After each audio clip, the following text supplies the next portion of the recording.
Alright, that should be the last of the cleanup. Who would have thought tidying up after an unspecified calamity would have been so time-consuming? Hey Giggles, I'm about to catch up on what I missed in Magic. Can you help me out here? Remind me of what I missed? Well, it would appear as though there have been 3 set releases, and Wizards has been spoiling cards from the new Spider-Man set. In other words, plenty to talk about. Ah geez, guess that's what I get for getting Calamity and trapped in a haunted house. Well, guess I'll need to take a look at these new cards and see if they're out of this world. That one was a stretch, and we both know it. Come on, I'm rusty, give me a break. Good evening, darlings and deviants. My name is Lucy, and I'm just a little loony. Edge of Eternities is here, and it's full of absolutely stellar Magic cards. Other people are going to tell you all about the super cool rares and the mythics, but there's some real all-stars in the uncommon slot. So today, we're going to go over my top 6 favorite uncommons in Edge of Eternities. This is naturally for Commander, as I am a dirty 100 card enjoyer. So, without further ado, let's start the show. First off, I want to give an honorable mention to 2 really powerful colorless cards that are interesting options to include in your artifact-based decks. Well, one's interesting. The other will probably more than likely get you eaten alive by your friends first when stranded on an abandoned space colony, but maybe just don't go to those. The first honorable mention is Dauntless Scrapbot, a 3-mana 3/1 artifact creature robot that, upon entering, gets you a lander token and exiles each opponent's graveyard. Landers are an extremely cool artifact that, unfortunately, was mainly stranded in green for this set. But the Scrapbot gives any deck access to them. Being able to put a Rampant Growth on layaway is pretty good, and having an option to remove graveyards easily is well worth 3 mana. In addition, if you can blink it and get more landers, it gets better and better. It's probably not worth it in green decks, as they have plenty of options for both graveyard hate and ramp options on their own, but in other colors like mono blue or maybe mono red that might struggle a little bit when it comes to land ramp, this card serves an excellent double purpose. The second honorable mention kind of only serves one purpose though, and that purpose is giving your opponents the disease of dying. Virulent Silencer is a 3-mana 2/3 robot assassin that says, whenever a non-token artifact creature you control deals combat damage to a player, that player gets 2 poison counters. Just on a surface level, that doesn't seem too bad, but considering there's plenty of artifact creatures that can have some form of unblockable, or that there's just so many different ways you can flash this in, this card will end games if not dealt with, and will sometimes just end someone's game out of nowhere. You just, have to be content at sitting at the poison player's table. And I'm told they can be a little toxic. Alright, starting off the list proper at number 6 we have Emergency Eject. It's 2 and a white for an instant that destroys a non-land permanent, but gives the controller of said permanent a lander token.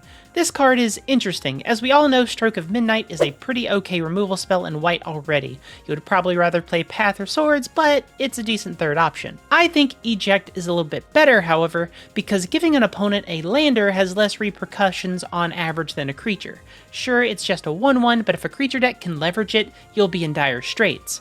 Plus, giving another player access to a Rampant Growth might make them a little greedy, and get them to spend their mana when they shouldn't, giving you a little bit of tempo. Plus, as the name suggests, in an emergency, you can turn one of your non-land permanents into a 5-mana Sakura Tri-Builder. Is that ideal? No, but emergency ejects rarely are.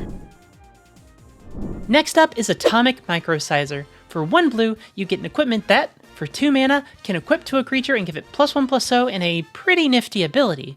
Whenever you attack, target creature can't be blocked this turn, and becomes base power and toughness 1/1. This card has a lot of play to it that you might not really think of at the start. For 1, giving anything unblockable is pretty solid. They don't really print unblockable anymore, and for good reason. Give a giant Cactuar unblockable with its attack trigger on the stack, and attack for 10,000 unblockable damage. Annoying big creature getting in the way of your team coming in? Make it a 1/1. It can't be blocked this turn? Sure, but it's your turn. Only you'll be attacking. Get shrunk, idiot. Want to get your countered up monster through? Make it unblockable. It might make its base power 1, but those counters are going to make up for that in spades. For this cheap of a casting and equip cost, this ability is extremely powerful and is worth considering if you want to get creatures through combat or to find creative ways to deal with big beefy boys. Number 4 is Siege Ship Impact, and it's an extremely impactful removal spell. For 1 and a green at instant speed, you get, well, a Naturalize, which isn't really at traditional commander power level, but what if, go with me on this, what if you could sometimes draw a Rampant Growth right alongside it? Yep, if the mana value of the creature is 2 or less, you get a Lander token. While that might sound a bit restrictive, it's not as bad as you think. Astral Cornucopia, for example, may have a bunch of charge counters on it, but it's still mana value 0. Most mana rocks end up being 2 or less, but even if you're not into stone raiding your opponents, you can still hit all-stars like Commander's Plate, Underworld Breach, Esper Sentinel, Mystic Remora, and over 2,500 more options. And that's just with the maximum value option. If you have to deal with an enchantment that costs more than 2, you can still just destroy it. All at instant speed. Now that's shipping seeds. This one isn't as generically powerful as some of the other cards on this list, but I think it's a really neat card. Survey Mechan is 4 mana for a 1/3 flyer with hexproof and a pretty expensive ability. For 10 mana and sacrificing the Mechan, you get 3 damage to any target. Then, you can target any player to gain 3 life and draw 3 cards. I'd suggest you target yourself with the life gain and card draw, but hey, you do you. Now, 10 mana sounds like a lot, but it does cost 1 less for each different name of lands you control. And I know what you're thinking already, that sounds pretty difficult to get to. But let me get you a really super realistic situation with a 3-color deck. We'll use Marduk as an example for reasons you'll see later. But first, you have your basics. Then you can run a number of snow-covered basics, and that's already 6 names. Then you can play any cycle of dual lands, plus your choice of a utility land. You're drawing some cards here, so why not play Reliquary Tower? Oh look, that's 10 lands and this ability is now free. But Lucy, I hear you cry, that's a one-time thing. That's not worth 4 mana. For 1, I think Lightning Helix plus Brilliant Plan at instant speed is well worth that, but what if we could keep going with it over and over and over again? Well, don't worry, the trans agenda has got you covered. Alesha who smiles at death, Alesha who laughs at fate, and Smile at Death all enable Survey Mechan to be used over and over and over again. And if you just dump the Mechan into the graveyard before this, you don't even have to pay the 4 mana. How's that for value? And yes, you can use Terra from the new Commander sets, but let me have this. Now, All Fate's Scroll is another card similar to this that didn't make it on the list. It's a 3-mana artifact that you can tap to add any color of mana, and it has 7 in tap to draw X cards, where X is the number of differently named lands you control. That's not bad. I think it will end up being a staple in non-blue and green decks, the ones that really want that big, massive card draw option, and if you're in black and don't want to pay the life for it. And black can normally generate a lot of different land types. Urborg and Cabal Coffers is already 2, then you have some swamps, like, they can deal with it, but 7 mana is a lot, and I'd rather pay 0 for an infinitely reanimating source of damage. Number 2 is Mechan Assembler.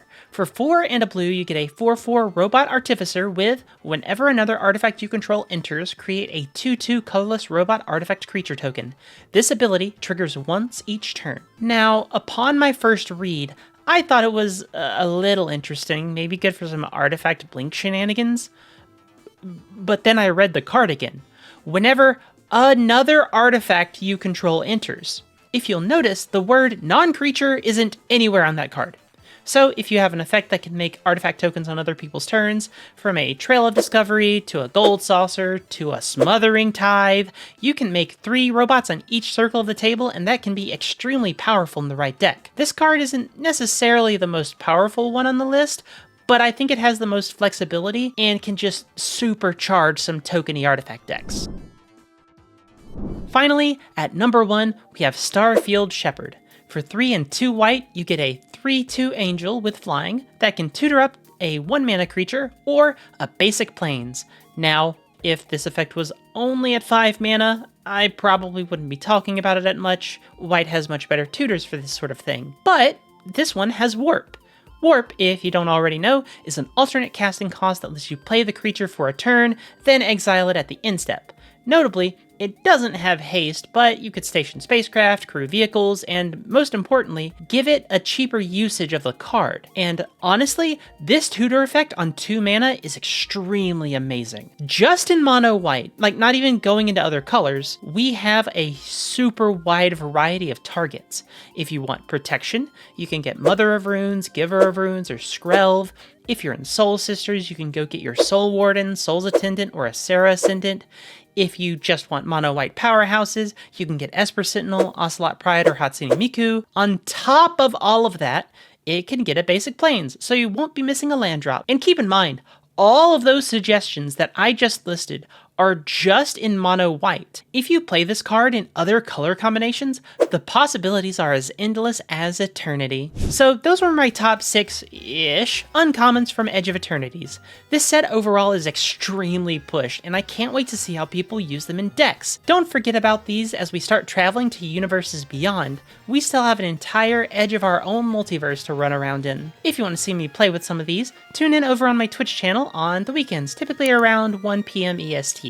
Normally I play limited, do a little bit of Brawl here and there, and overall we just have a grand old time. Before we go, though, I want to hear from you. What do you think of Edge of Eternities, and do you think my picks were right? If not, let me know what your favorite card is down in the comments below. Thank you all so very much for watching, and until next time, au revoir!